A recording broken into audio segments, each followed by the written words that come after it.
Okay. So I did that thing where I opened up the book. It was the book I felt like it was the energy was calling me to it. So I opened the book and it says, I'm going to read, this is called the Celestine Prophecy. And I'm going to read one page out of the book. It says, Will walked over and sat on a smooth log someone had placed near the fire area. I joined him. Darkness had finally descended, and nothing could be seen except for the bare outline of the trees to our left, the dim lights from the station behind us, and a muted glow from Renee's tent. Or Renee's tent? The woods were alive with night sounds, some of which I had never heard before. After about 30 minutes, Renee emerged from his tent. Maybe it's Reno. Reno? Reneau. Reno, maybe? Emerged from his tent, the flashlight in his hand. He walked over and sat at my left. Will was yawning. That insight is amazing, he said. Could anyone there actually see those energy fields? I briefly told him of my experiences, beginning with our arrival and proceeding through the point where I actually saw fields myself. He was silent for a minute, then he asked, They were actually doing experiments where they projected their own energy onto plants and affected the plant's growth? It affected their nutritional potency too, I said. But the main insight is broader than that, he commented, almost to himself. Okay, but the main insight is broader than that. He commented almost to himself. The third insight is that the universe on the whole is made up of this energy.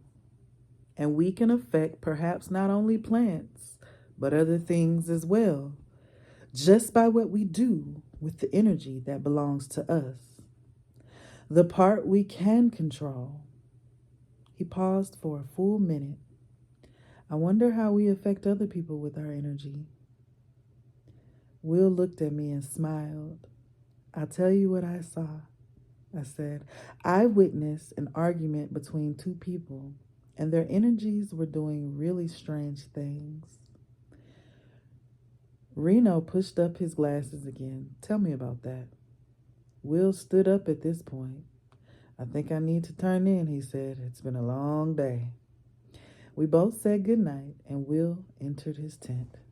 Afterward, I described as best I could what Sarah and the other scientists had said to each other, emphasizing the action of their energy fields. Now, wait a minute, Reno said.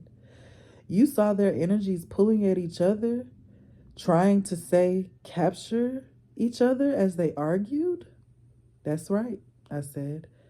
He was thoughtful for a few seconds. We must analyze this fully. We had two people arguing over who had the correct view of the situation, over who was right, each seeking to win out over the other, even to the point of invalidating the other's confidence and to outright name calling. Suddenly he looked up. Yes, this all makes sense. What do you mean? I said. The movement of energy, the movement of this energy, if we can systematically observe, is a way to understand what humans are receiving when we compete and argue and harm each other. When we control another human being, we receive their energy. We fill up at another's expense, and the filling up is what motivates us. Look, I must learn how to see these energy fields. Where is this Vincent Lodge? How do I get there? I told him the general location, but he said he would have to ask Will for specific directions. Yes, I'll do that tomorrow, he said with commitment. For now, I should get some sleep. I want to leave as early as possible. He said good night and then disappeared into his tent, leaving me alone. This is the third insight, okay? And it's the struggle for power in the Celestine prophecy. And that's all that is ever happening when we are, disputing and arguing with each other. And this is a whole, when you really pay attention to how energy moves, you begin to see it's not the black magic that you should be afraid of. You know what I'm saying? Like, people are so afraid of people who, are explore dark spiritual arts or explore the other side of spirituality that most people are afraid of, right?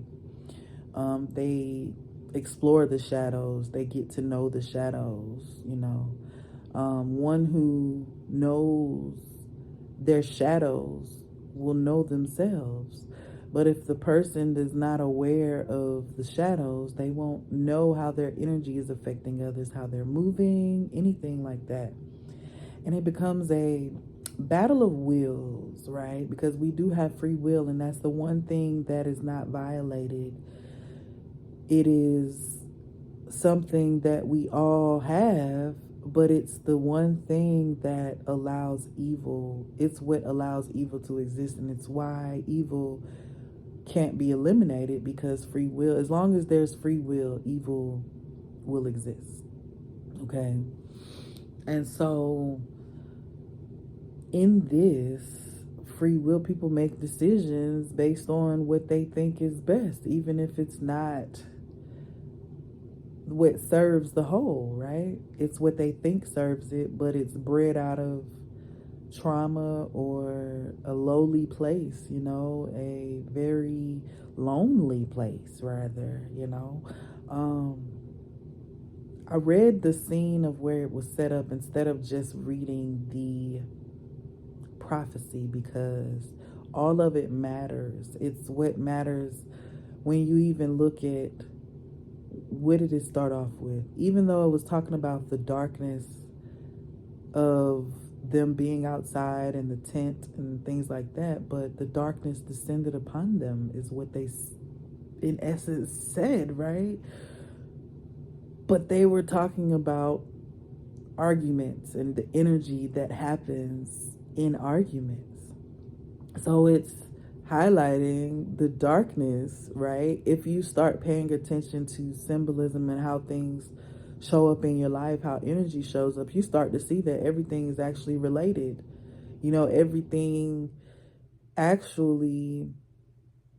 Everything that's standing out actually means something to the situation at hand, or what you need to most pay attention to. And you start to pay attention, and you can't do much of anything if you don't allow yourself to participate in the uncovering, right? If you don't face it, you run by it, and people continuously feed off of your power, right? Because they get to interact. Now, mind you, you don't have to be in a verbal argument in order to experience the powerlessness, the energy that comes from someone, in essence, taking their, they're being powered by your energy, right? Your energy is there, but they're being powered. You're their battery, right? You don't have to argue with them to be their battery.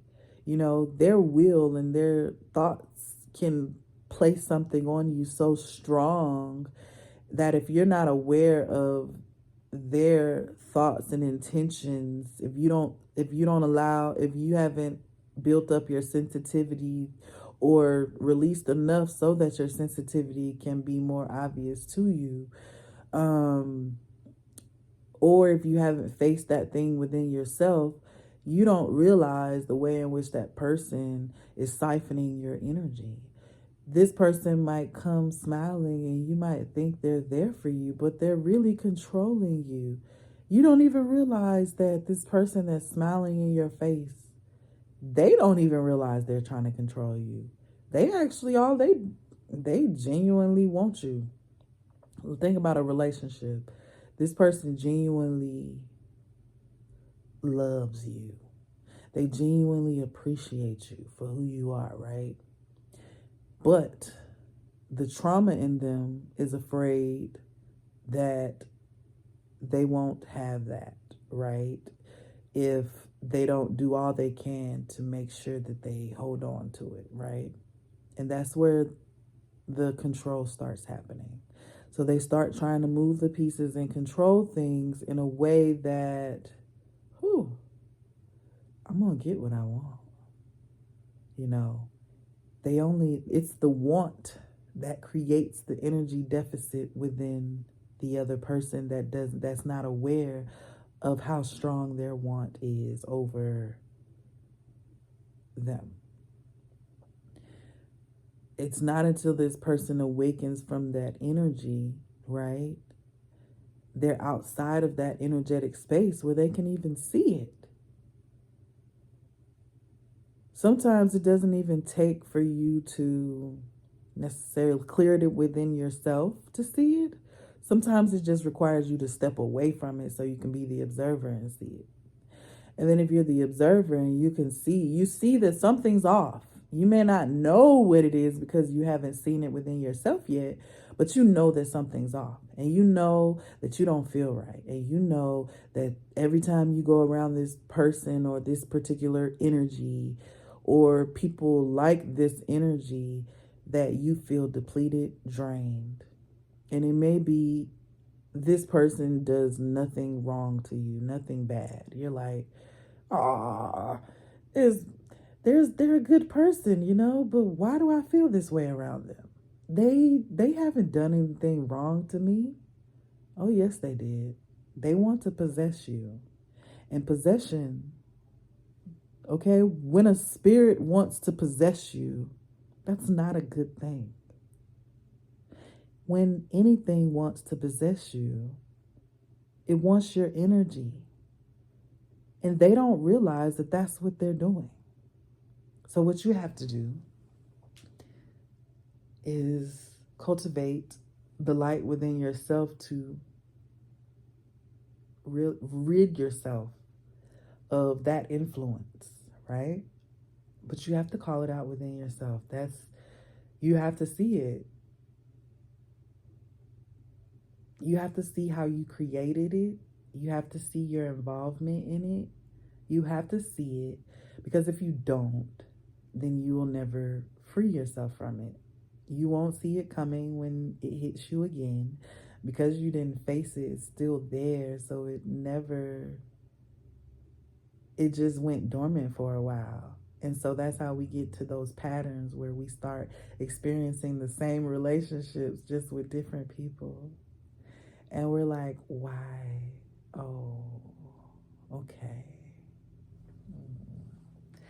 I deal with people that authentically want or have a heart to be who they are and to accomplish their own divine language within themselves, like to accomplish that space within themselves. They seek to accomplish that within themselves, like not an ambition towards money all the time, like so much so that it blinds them.